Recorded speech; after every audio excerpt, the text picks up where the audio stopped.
En el imponente cañón del río La Venta, en Chiapas, refugio de vida silvestre, con su muy peculiar historia geológica, un grupo de espeleólogos expertos inician su expedición al encuentro con un exótico paraíso que ha permanecido oculto a los ojos del hombre hasta hace muy poco. Nos adentraremos con ellos por entre las enormes rocas del Cañón de la Lucha, que hace millones de años formaba el techo de una caverna que colapsó. Ingresaremos a las entrañas de la Tierra, al fantástico mundo de caprichosas esculturas minerales y habitado por extrañas criaturas ciegas. Al final del viaje subterráneo, encontraremos la ventana hacia uno de los abismos más impresionantes y menos conocidos de México. Quédense con nosotros y acompáñenos hacia las salvajes profundidades de El Sótano de la Lucha.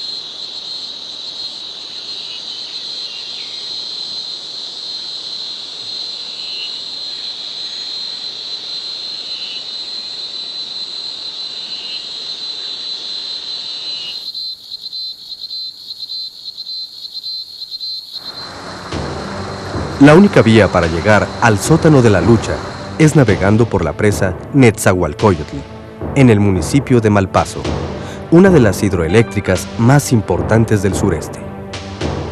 Cruzando la presa, llegaremos al embarcadero del pueblo de la Lucha, desde donde habremos de iniciar la caminata hasta nuestro destino final. Pero antes haremos una breve visita al cañón del río La Venta, uno de los principales afluentes de la presa. Esta parte del río, inaccesible antes de la construcción de la presa en 1967, es transitada por pocas embarcaciones y se conserva casi intacta. La protección que brindan los acantilados y la abundancia de vida acuática lo han convertido en refugio ideal para una gran diversidad de aves como las garzas, patos zambullidores y hasta pelícanos.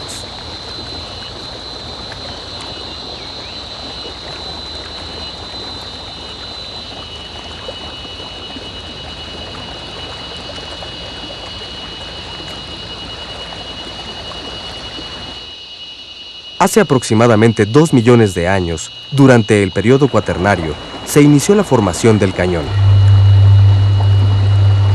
Anteriormente, este era un río subterráneo cuyas bóvedas de piedra caliza, material muy soluble en agua, fueron cediendo a la erosión hasta desplomarse, creando este impresionante cañón. Los enormes bloques de piedra a la orilla del río provienen del desplome de la bóveda del túnel, que contenía al río en su antiguo cauce subterráneo. Estos desfiladeros de más de 200 metros de altura nos dan una idea del tipo de orografía que encontraremos tierra adentro, cuando nos internemos en el Cañón de la Lucha. Regresamos a la presa y en 15 minutos de navegación llegamos al embarcadero del pueblo de la Lucha. Desde ahí emprendimos la marcha de 2 horas que aún nos separaban del poblado. Nos sorprendió la vista de esta extensa pradera, pues el área que ahora cubre el pasto, hace apenas 2 décadas, era selva tropical de frondosos árboles, poblada por monos, jaguares y aves como la guacamaya y el pavón. Actualmente, la ganadería se ha ido extendiendo para sustituir la original riqueza en biodiversidad por 2 únicas especies, el pasto y el ganado.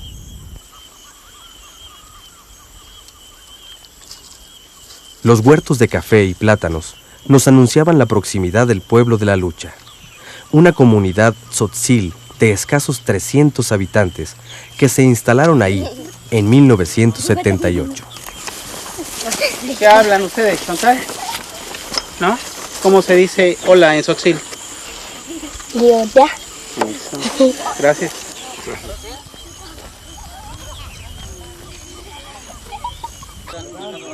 Don Pablo, uno de los principales del pueblo, nos dio una cordial y generosa bienvenida, ofreciéndonos un buen refugio y una deliciosa comida caliente para reponer las fuerzas.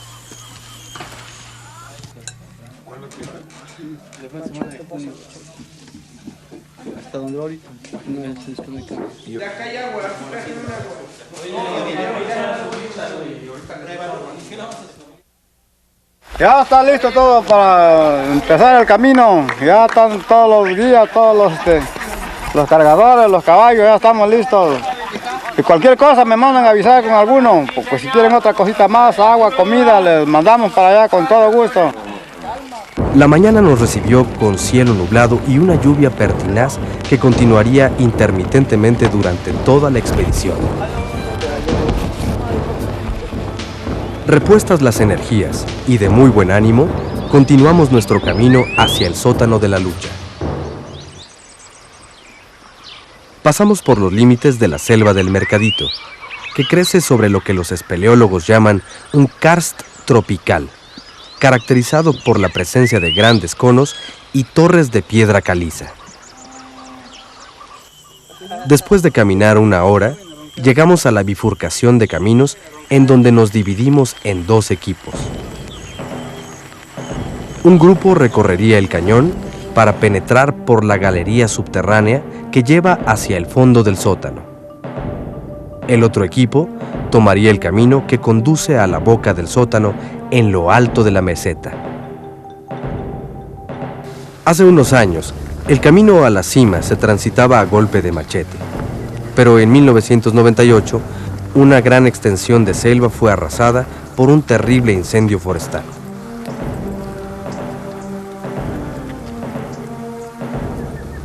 La presencia en la superficie de rocas de piedra caliza, características del campo kárstico, son una señal de la proximidad de cavernas. El avance por el cañón de la lucha es más lento y azaroso, pues hay que caminar entre los enormes bloques de piedra, bajo los cuales el antiguo río subterráneo actualmente continúa su invisible y silencioso cauce. Árboles altísimos como este palo mulato dan albergue a muy diversas especies, como esta colonia de sacuas, hábiles arquitectos de nidos colgantes.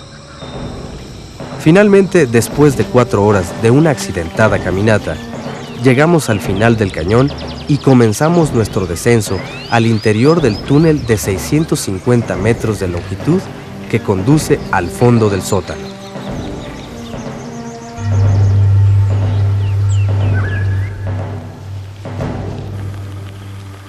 Mientras en la superficie, después de 2 horas de caminata, el equipo 1 llegaba finalmente a su destino. ¿No te acuerdas de lo que hiciste? Ante nosotros, semioculto por la niebla, el sótano de la lucha empezaba a revelarse. Todavía no salíamos del asombro, cuando fuimos sorprendidos por escandalosas bandas de pericos que salían del sótano.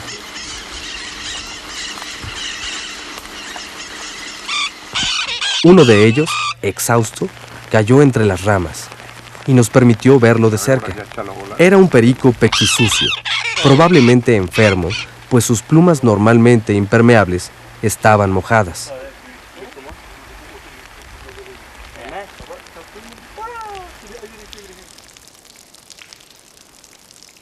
Mientras, dentro del túnel, el equipo 2 continuaba su avance, descubriendo con sus luces fantásticas formaciones de carbonato de calcio, como esta estalagmita de apariencia orgánica, que nos llevó a pensar en el cerebro capaz de haber creado en su imaginación este mundo fantástico.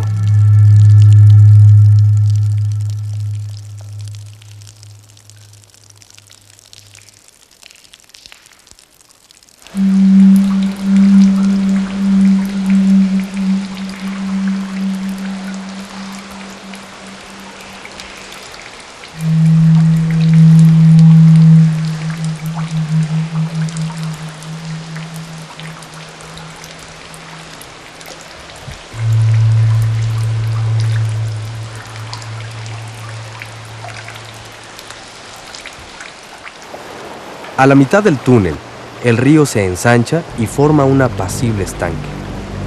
Ahí encontramos a sus habitantes más notables, estos bagres ciegos semipigmentados.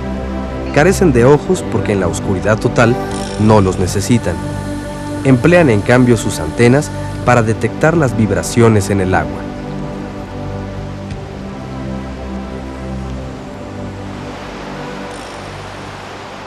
Finalmente, después de 7 horas de caminata, llegamos a la salida del túnel. Cruzamos el río por última vez, y conforme avanzamos hacia el sótano, empezamos a entrar en un mundo cuyas dimensiones resultan difíciles de describir.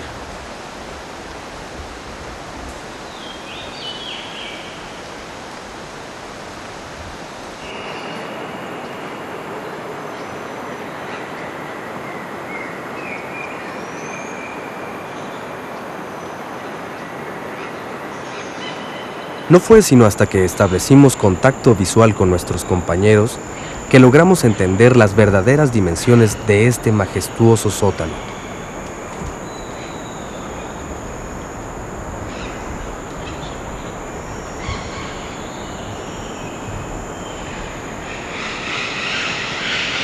...240 metros de profundidad por 250 de diámetro.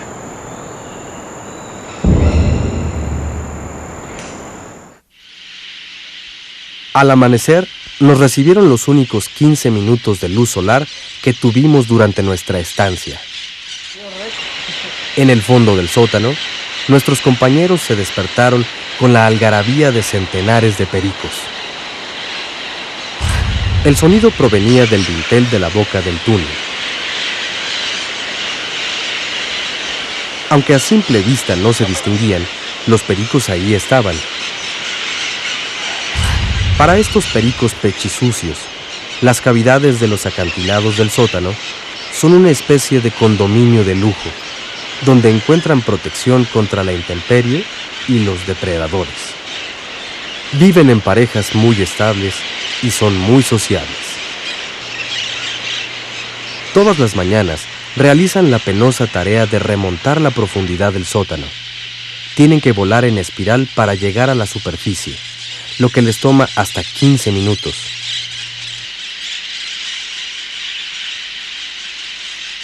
Cuando por fin salen en busca de alimento, se enfrentan a una nueva presión, pues tienen que volar cada vez más lejos hasta los distantes reductos de la selva del Mercadito.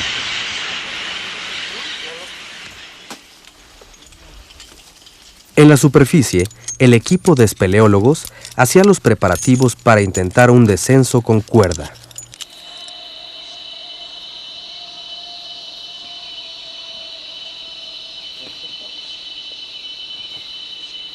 Mientras tanto, el equipo 2 se dirigía a la galería donde nace el agua, justo en el extremo opuesto del sótano. La pared elegida para el descenso tenía una altura de 220 metros. David trabajaba en despejar de vegetación el primer tramo, cuando sucedió algo inesperado.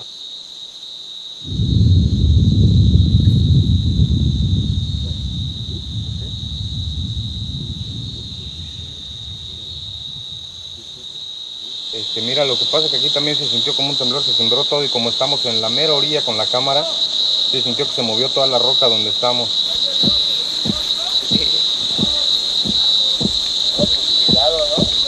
Pero, ¿están ustedes bien todos?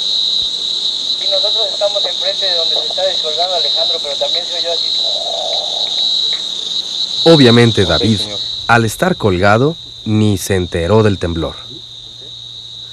Ya repuestos del susto, continuamos explorando la galería donde nace el río. Esta galería fue explorada por primera vez en 1981 por un grupo de espeleólogos italianos a cargo de Valerio Sbordoni, quienes se internaron 400 metros a pie y bucearon el lago sifonante que se prolonga 300 metros hasta ser interrumpido por un derrumbe infranqueable.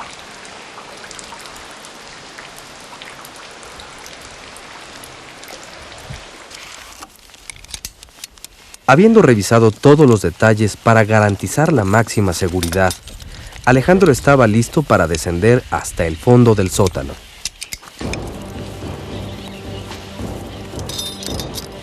Ajustando adecuadamente este instrumento llamado marimba, podrá regular la fricción sobre la cuerda y controlar así la velocidad del descenso. El primer paso al vacío hace la diferencia. Para este experimentado grupo de espeleólogos, es el fin de los preparativos y el principio del gozo.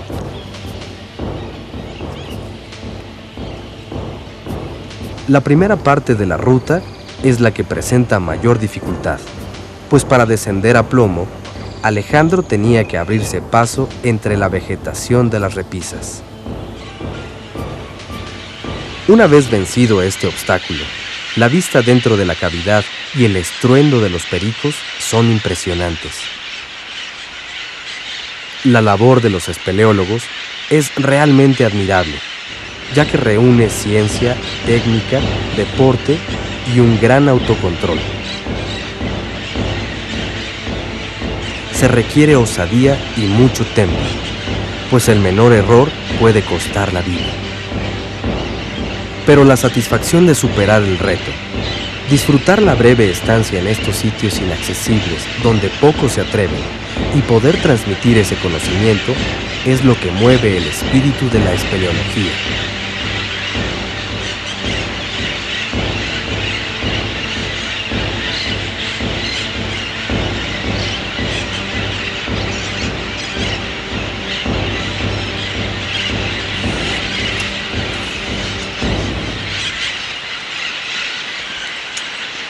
La vegetación se ve más pequeña desde allá arriba.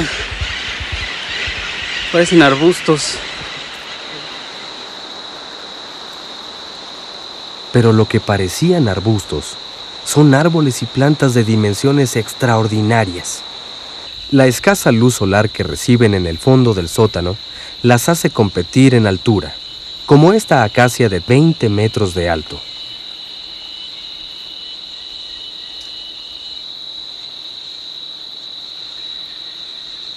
O estas palmas de agudas espinas. Todo aquí es superlativo.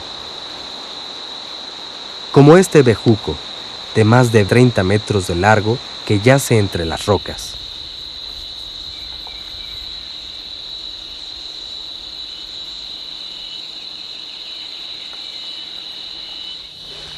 Alejandro no puede disfrutar mucho tiempo su estancia en el fondo, pues tiene que regresar para ayudar a sus compañeros en la superficie a desmontar y recoger el equipo. Por medio de dos aparatos, el crawl y el puño, tendrá que usar la fuerza de sus piernas para impulsarse lentamente hacia arriba. La cuerda que lo suspende tiene el grosor de un dedo, pero aguanta un peso de 2000 kilogramos. Los pericos indiferentes continuaban besuqueándose en un mundo en el que el hombre ha estado ausente. Un paraíso perdido donde el tiempo se ha detenido en otra antigua era.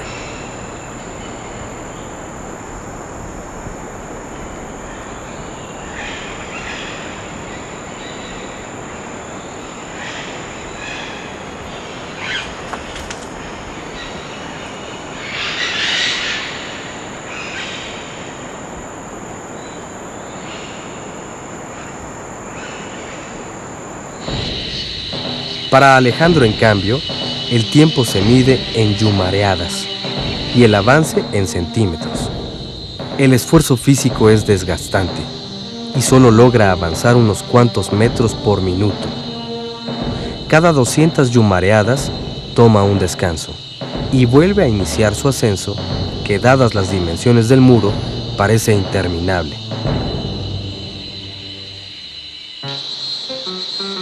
Pero todo es relativo. Nuestra pequeñez y la enormidad del sótano nos situaban en la escala de las hormigas arrieras, esas pequeñas y terribles destructoras. El descenso de 220 metros, que a Alejandro le tomó solo 15 minutos, requirió para el ascenso de 800 yumareadas en 1 hora y media. Pensando en las escalas, sí hay diferencias. Una colonia de hormigas arrieras pueden pelar un árbol en un día. Un solo hombre puede pelar montañas en una noche.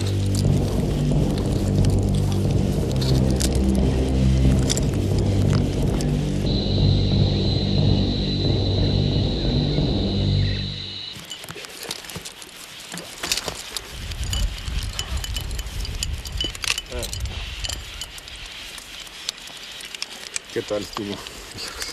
Sí. ¿Cansado? La salida es lo que cuesta.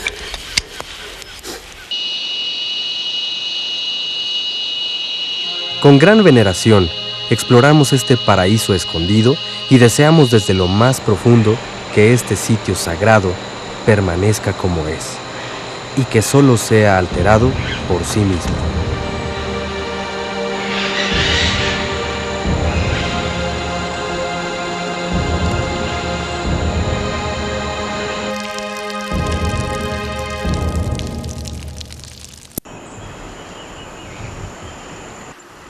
Siguiendo el camino del agua, iniciamos el regreso. El agua que nace al otro extremo del sótano de la Lucha desaparece bajo el jardín selvático, vuelve a surgir al interior del túnel para perderse en su obscuridad, y en temporada de lluvias, lo llena en su totalidad.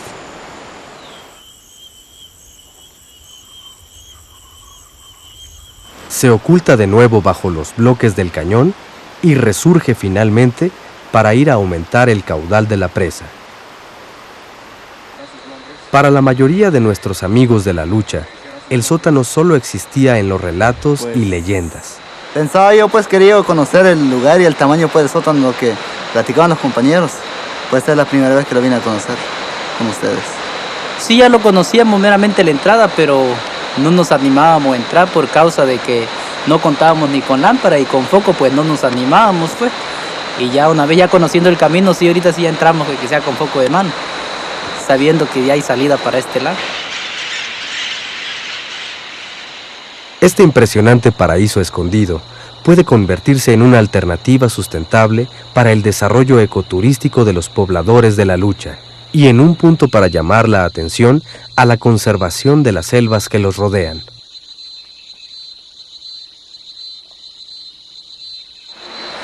O sea, esa es la intención pues de cuidar y reforestar más que nada esta zona, ¿verdad? Esa es la intención en caso del pueblo, pues, que por causa de eso estamos viendo pues más o menos que se reforeste una. Y otra es que tenga un control, ¿sí? Para que así se sepa la gente que está entrando, la gente que sale y todo eso. Y la gente pues se vaya contento de este lugar, más que nada. Se vaya satisfecho al venir a conocer este sótano, ¿ah?